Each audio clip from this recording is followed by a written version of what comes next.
हम भी इसकी साधना करेंगे, आराधना करेंगे।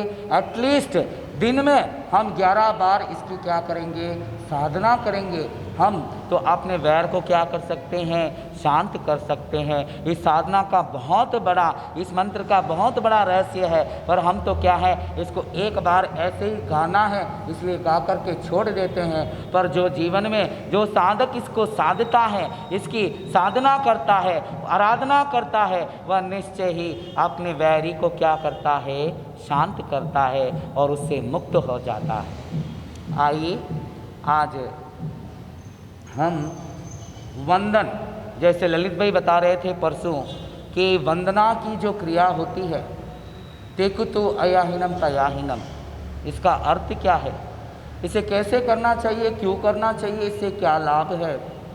वंदन 3 प्रकार के बताए गए हैं। वंदन कितने प्रकार के बताए गए हैं, 3 प्रकार के बताए गए हैं। उत्कृष्ट वंदना, मध्यम वंदना, जघन्य वंदना। हाई, मीडियम, लो। जैसे हमारे यहाँ पर भी पुरुष क्या होते हैं, हाई, मीडियम, लो। वैसे प्रभु परमात्मा ने वंदना को 3 क्लासिफिकेशन किए हैं। उत्कृष्ट वंदना, इच्छामि खमाशनो वंदेयो जावनी जाए। जो आप देखिए मूर्ति पूजक के संप्रदाय में भी इस वंदना को वंदन के रूप में करते हैं। इच्छामि खमाशनो वंदेयो जावनी जाए निस्सियाय अनुजनाय, वो जो पाठ होता है कहा गया वह सबसे उत्कृष्ट वंदना है, सबसे हाई लेवल की वंदना है।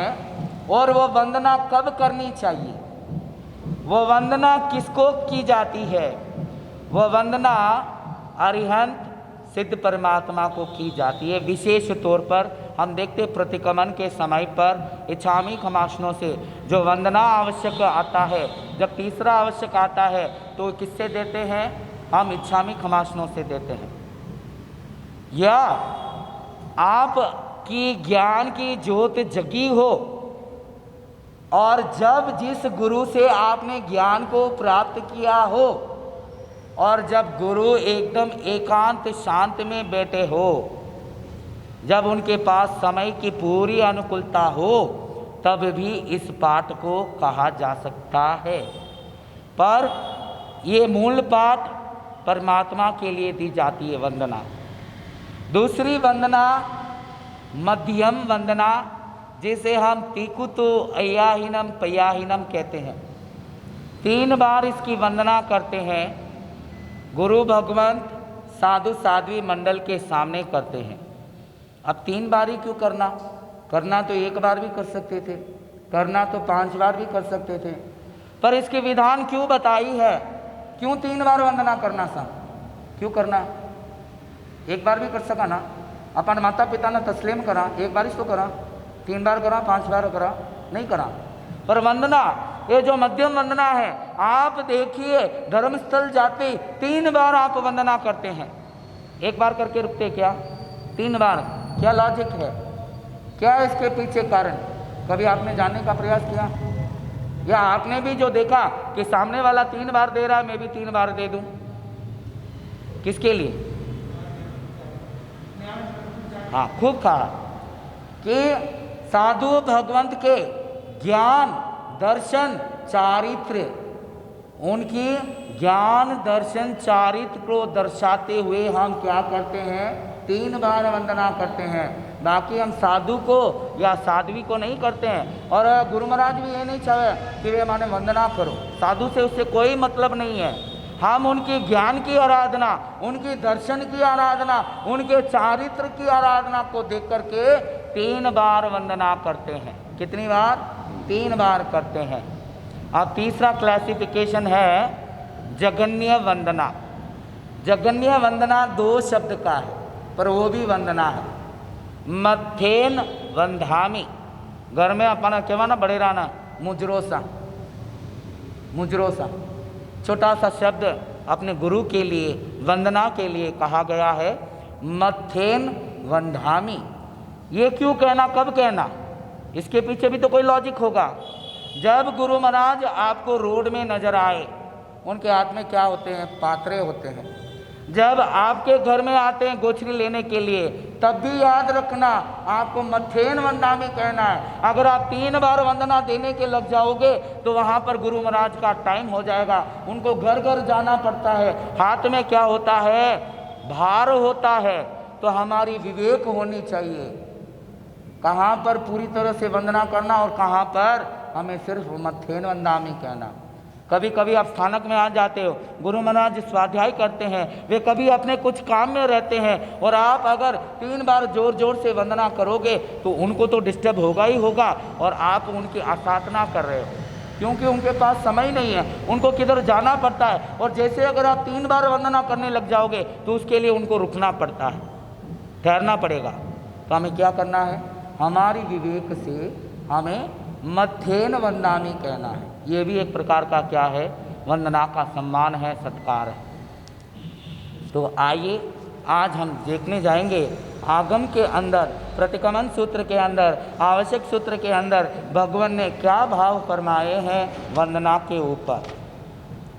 भगवान से गौतम स्वामी भगवती सूत्र के अंदर 12वें शतक में पूछते हैं कि भगवान वंदेहनम भन्ते जीव किम जाने ही। क्या कहते हैं? गौतम स्वामी भगवान से पूछते हैं, वंदेहनम भन्ते जीवे किम जाने ही, यानी कि अहो भगवान, वंदना करने से आत्मा को क्या लाभ मिलता है? आप रोज वंदना करते हो, पर इसके पीछे क्या लाभ है, इसके पीछे क्या सार्थक है, वो आपने और हमने जानने का प्रयास नहीं किया। तो भगवान के सामने वह गौतम स्वामी महाराज बड़े सुंदर ढंग से अपने क्वेश्चन को सामने रखते हैं। तो भगवान कहते हैं, वंदेहेनम निया गोयम कम्मम खवही उच्चा गोयम खम्म निव बंदही सोहगम क्षमानम अपरिहम अनाफलम निवृत्ते ही। भगवान क्या कहते हैं? वंदन करने से ए गौतम, जीव नीच गोत्र का क्षय करता है। निया गोयम, नीच गोत्र, नीच गोत्र का बंध, यानी कि हमें नरक में जाने के लिए जो कर्म बंधा था वह क्षय हो जाता है, नीचा नहीं जाता है। और उच्च गोत्र का बंध कर लेता है। एक तरफ तो नीचे गोत्र का क्षय होता है और दूसरी तरफ से ये भगवान की वाणी है, नवीन की वाणी नहीं है। भगवान कहते हैं कि जीव जो वंदन करता है वह उच्च गोत्र का बंधन बांधता है, वह सबका प्रियवान होता है। आप देखिए कुछ कुछ अमुक व्यक्ति ऐसे होते हैं जो आपके सामने आते हैं, कम बोलते हैं या बोलते भी नहीं हैं, पर उनको देखकर आप अट्रैक्टिव हो जाते हैं। आप क्या हो जाते हैं? अट्रैक्टिव हो जाते हैं। आप उनसे भले पूरे जीवन में मिले नहीं हो, पर कुछ क्षण मिलते ही आप उनसे अट्रैक्ट हो जाते हैं। होते नहीं होते? प्रिय लग जाते हैं। कुछ लोग समाज में, परिवार में 4 बेटा रहे, पर बाप ने 1 बेटो बोड़ो प्रिय लागे। ये प्रिय का सूत्र कहाँ मिलता है? भगवान कहते हैं अगर आप किसी के प्रियवान होना चाहते हो, किसी को मन भावन होना चाहते हो, तो वंदना देना शुरू कर दो। क्या देना शुरू कर दो? वंदना देना शुरू कर दो। ये जीव जितनी बार वंदना करेगा वह सबके लिए प्रियवान हो जाएगा। पैसों से प्रियवान नहीं होते। आप देख लो, पैसे वाले व्यक्ति के पीछे सामने कोई नहीं बोलेगा, पर उसके जाने के बाद जितना नहीं बोलना उससे दुगना बोल जाते हैं। तो पैसे से आदमी व्यक्ति प्रियवान नहीं होता है। और गुणवानों की पूजा होती नहीं है। गुण है उसकी पूजा हर कोई करना नहीं चाहता है। पर अगर आपको किसी से प्रियवान होना हो, मन भावन होना हो, किसी के दिल में बसना हो, तो वंदना की साधना जो है वह शुरू कर दो। वंदना करना, कब करना, कैसे करना? हमेशा साधु साध्वी भगवंत नहीं रहते हैं, पर अपने जीवन में यह प्रतिज्ञा धारण कर लो कि रोज सवेरे उठते ही मैं 3 बार चारों दिशा में 3-3 बार वंदना दूंगा, यानी कि 12 बार वंदना हो जाती है। 4 दिशा होते हैं, तो 12 वंदना देकर के अपने कार्य शुरू करूंगा। आप नोट पैड में नोट कर लेना। 15 दिन के बाद आप जिससे मिलते हो वे आपको चाहने वाले बन जाते हैं, आप लुभावने वाले बन जाते हैं, प्रियवान बन जाते हैं और आपके हर कार्य सफल होते हैं। जैसे पढ़ने के लिए भी हो, बच्चे को इंजीनियरिंग की डिग्री प्राप्ति करनी हो, 6 स्टैंडर्ड में फर्स्ट आना हो, तो उनको भी 3 बार पहला वंदना रोज करा लो, फिर उनको अपने स्कूल के अध्ययन करा लो, देखना वे अपने ज्ञान में आगे बढ़ जाएंगे। गौतम स्वामी लब्धि के भंडार कैसे बने? वे भगवान से 36,000 प्रश्न किए। कितने हजार प्रश्न? 36,000 प्रश्न भगवती सूत्र के अंदर हमें सुनने को मिलता है। पर एक प्रश्न पूछने से पहले 3 बार वंदना की। एक प्रश्न पूछने से पहले 3 बार वंदना की। तो ललित भैया 36,000 बार क्वेश्चन पूछने के लिए कितनी बार वंदना की होगी? 36,000 इंटू 3, 1 लाख के ऊपर उन्होंने वंदना की।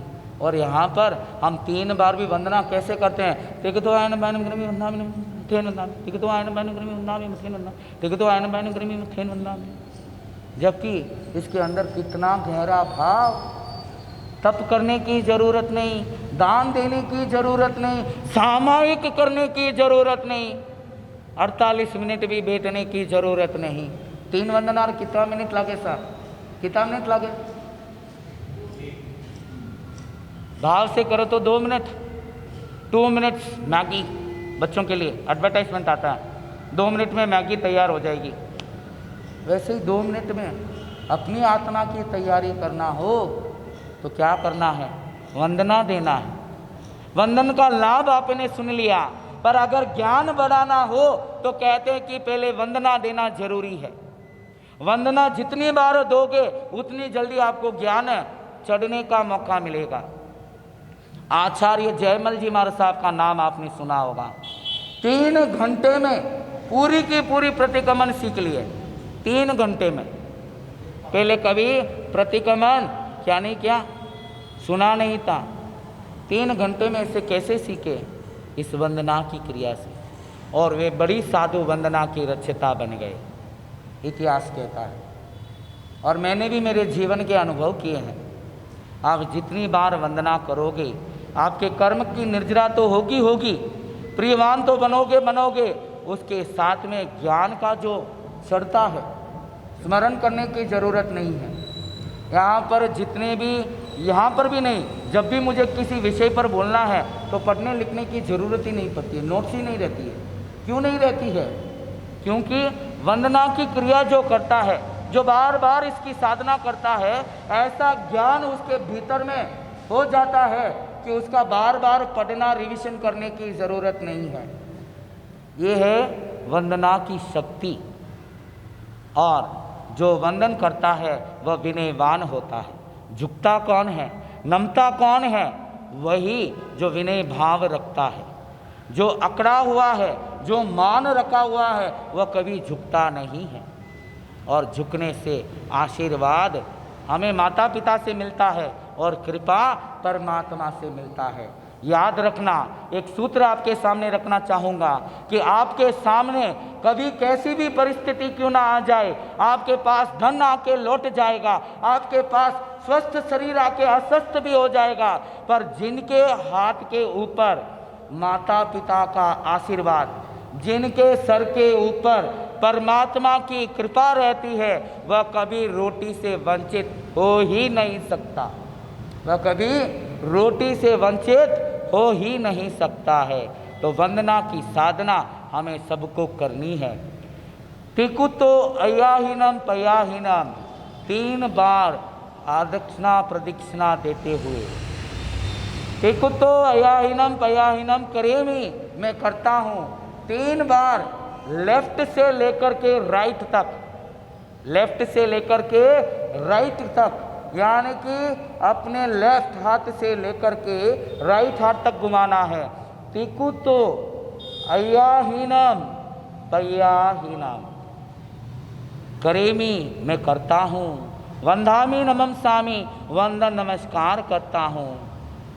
वंदामी नमम सामी सत्कारिमी सम्मानिमी कल्याणम मंगलम, मैं आपका सत्कार करता हूँ, सम्मान करता हूँ। आप कल्याणकारी है, कल्याणम, मंगलम, आप मंगलकारी है, देवीयम चेयम, आप देवता के समान हैं, और चेयम कौन है, आप चेतना को जगाने वाले हैं। चेयम पज्वासामी मथेन वंदामी, अपने पांचों अंगों को झुका करके जब पज्वासामी मथेन वंदामी आता है, याद रखना अभी तो आपकी हमारी शरीर की अनुकूलता है, फिर तो हम वृद्ध हो जाएंगे। अभी हमारी 30, 35, 40 साल भी हमने अज्ञानता के वर्ष गुजार दिए, हमको पता भी नहीं चला कि वंदना की विधि क्या होती है, और फिर बुढ़ापे में शरीर के वजह से हम क्या नहीं कर पाते हैं, विधि के साथ वंदन देने के लिए भी सक्षम नहीं होते हैं। तो जब तक शरीर चलता है, पज्वासामी मथेन वंदामी, पांचों अंगों को झुका करके हमें वंदन करना है। तो जो भाव भक्ति के साथ वंदन करता है वह हमेशा, वह भी सत्कार को प्राप्त करता है, सम्मान को प्राप्त करता है, सबके लिए प्रियवान हो जाता है, नीच गोत्र का क्षय करता है, उच्च गोत्र का बंद करता है। ये छोटा सा सूत्र जिसे हर किसी को आता है, चलो मैं बोल दूँ, आगम की भाषा हम सबको समझ में नहीं आती है, प्रतीक तो अयाहीनम तो हम बचपन से ही रटे हुए हैं। जैसे ही गुरु महाराज देखे ठीक तो अयनम पैनम करे में मथेन वंदामी, तो ये तो क्या है, आप सबको आता है, पर इसकी विधि से भाव भक्ति के साथ अगर हम करने लग जाएंगे, ज्ञान बढ़ेगा, विनय बढ़ेगा, और अपने नीच गोत्र और उच्च गोत्र का जो है, यहाँ पर नीच गोत्र का बंध क्षय हो जाएगा, उच्च गोत्र का बंध हमें बंध जाएगा। तो ये छोटी सी साधना आप कर सकते हैं ना, कर सकते हैं ना। भले गुरु महाराज हो मत हो, अपने घर में दिन में एक ऐसा समय लगा दीजिए, भले सवेरे हो, दोपहर में हो, रात के समय हो, सोने से पहले 3 बार भाव भक्ति के साथ वंदन नमस्कार हम अर्पित करेंगे तो हम कृपा पाएंगे, और जिसके सिर पर कृपा हो गई वह सब कुछ प्राप्त कर लेगा। आइए चौथे चरण में हमने आज भाई राजेश जी श्रावक के मुखारबिंद से शील दिवस मनाया। शील की बड़ी गरिमा उन्होंने गाई की बताई कि कैसे शील की धर्म की मर्यादा की जा सकती है। मन से, भोजन से, अन्य प्रकार के उन्होंने हमारे सामने बात रखी है कि कैसे शील धर्म की पालना की जा सकती है। कि महीने में जो 30 दिन होते हैं, 15 दिन शुक्ल पक्ष के चांदनो पगरो, जो क्या है, मैं ये प्रतिज्ञा लेता हूँ कि मैं 15 दिन शील व्रत का पालन करूँगा। महीने में 30 दिन होते हैं और 15 दिन उन्होंने क्या की, बचकान ले ली। और उसी नगरी के जो विजया कुंवर थी, उसने भी ये प्रतिज्ञा कर ली थी कि अंधारू पक्ष जो रवे, जिन्हें वध पद कहते हैं, जिन्हें कृष्ण पक्ष कहते हैं, उन्होंने भी क्या कर ली कि महीने में मैं 15 दिन शील व्रत का पालन करूंगी। और ये सब प्रतिज्ञा कब ली थी? शादी से पहले। अब योगानुयोग इन दोनों की शादी हो जाती है। शादी कहते हैं त्रयोदशी शुक्ल पक्ष के अंदर 13 के दिन उनकी शादी हुई थी। और वह इतनी सुंदरी थी, जैसे ही विजय कुमार उन जमाने में कहीं घूंटो रहो तो पहला लड़कियां दिखाता कौन। आज तो क्या है, लड़का लड़की पहले मिलाते हैं फिर देखते हैं। विजय कुमार ने कभी विजया कुमार को देखा नहीं, और जैसे ही अंदर गए उसका घूंघट उठाए, इतनी वह सुंदर थी, इतनी वह सुंदर अप्सरा की तरह थी। देखते ही वे कहते हैं कि आज त्रयोदशी है, 2 दिन के बाद मैंने प्रतिज्ञा ली थी वो क्या है, पूरी हो जाएगी। वह पति अपने पत्नी से कहता है और पत्नी का चेहरा उदास हो जाता है। पत्नी का चेहरा उदास देखकर पति पूछता है, मात्र 2 दिन की बात है। तो वह पत्नी कहती है, मुझे इससे उदास नहीं हुआ, क्योंकि है स्वामी आगे 15 दिन मेरे क्या हैं, मेरी प्रतिज्ञा है। आगे पौनम के बाद एकम से लेके अमावस्या तक मेरी शील की क्या है, रक्षा करना है। आप ऐसा करो, आपके माता पिता के मन में यह है कि यह वंश बढ़ाना है, आप मेरे को छोड़ करके क्या कर लो, किसी और से शादी कर लो। तब वह विजय कुमारी से कहता है, सेठानी से कहता है कि जब तूने मेरे लिए छोड़ने का तैयार किया है, तब मैं भी ये प्रतिज्ञा लेता हूँ कि जीऊँगा तो तेरे साथ, और मैं भी क्या करूँगा, इस शील को भंग नहीं करूँगा। जबकि उनके व्रत कैसे थे, मात्र 15 दिन के थे। 15 दिन छूट रखे, 15 दिन ब्रह्मचर्य का व्रत था। और दोनों अपने जीवन को आगे बढ़ाने लगे। दोनों ने एक संकल्प लिया कि ये बात हम अपने परिवार वालों को नहीं कहेंगे, और जिस दिन इस परिवार को पता चल जाएगा कि तेरे 15 दिन मेरे 15 दिन मिला करके, यानी कि पूरे महीने, यानी कि पूरी जीवन हमें शील की रक्षा करनी है, अगर ये बात बाहर आ गई तो उस दिन हम क्या ले लेंगे, दीक्षा ले लेंगे। 1 वर्ष बीत गया, 2 वर्ष बीत गया, 3-4 वर्ष में विजय सेठ के पिताजी कहते हैं कि यहाँ पर क्या है, पुत्र रत्न की प्राप्ति नहीं है, पोता नहीं हुआ है।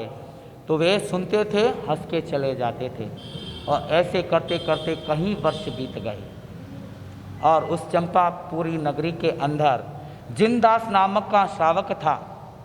उसके मन में सवेरे सवेरे एक स्वप्न आता है। स्वप्न ये आता है कि देवता कहते हैं कि 84,000 साधु साध्वी को एक साथ में आप पारना करा लो। अब यहाँ पर तो आप देखते हैं 10 थाना 15 थाना भी देखने को नहीं मिलते हैं। एक साथ में 84,000 संत सती का पारना कराना कैसे कराना। और स्वप्न एकदम स्पष्ट रूप में सवेरा देखा था। तो उसी नगरी के अंदर, चंपा नगरी के अंदर, वह जिनदास श्रावक विमल नाम के केवली भगवान के पास जाते हैं। विमल केवली से पूछते हैं कि मैंने ये स्वप्न देखा है, ये क्या है, मैं कैसे करूँगा। तब वे केवली कहते हैं कि तुम उस कच्छ नगरी के अंदर विजय सेठ और विजय सेठानी के एक बार उनका पारना करा लो, एक बार उनको खिला दो, तो वे 84,000 साधु को जैसे एक साथ में खिलाओगे, उतना फल मात्र इन दोनों को खिलाने में मिल जाएगा।